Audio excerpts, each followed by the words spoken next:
Tingnan nyo dito, pagkatapos ho ng palengke, ang dami na hong napupulot. Ang daming pipino, yan o. Yan, libre na ho yan. Pwede nyong pulutin. Ang dami hong namumulot. Tingnan nyo, ang daming saging na. Ang daming saging na pwede nyong mapulot. Libre ho yan. O, mga nasa box pa. Tingnan nyo si Bebe, nakapulot ho siya ng saging. O dito, yan ay libre na ho.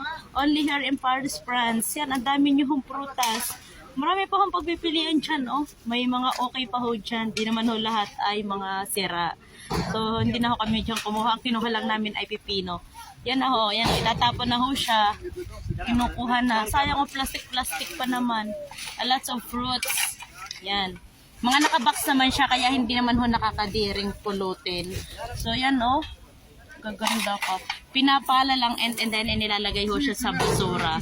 Yan, may mga namumulot ho ditong mga ibang lahi. Yan, ganyan ho dito. And then pipino lang ho ang aking kinuha. Yun lang ang madami, pipino, diba? So sayang naman.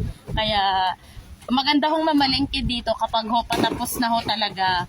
Dahil marami kayong mapipili pa na pwede nyong pakinabangan. Yan, tinan nyo si Bebe, nakapulot na naman ng avocado. Marami ang namumulot. Ayan, si Nanay, ang daming nakuha nilang mga gulay at prutas. Only here in Paris, France, pagpatapos na ho ang palengke, ganyan po talaga dito. Libre lang ho. O yan, magandang mamili rin pagpatapos na. Ayun lang! Bye-bye! Thank you for watching!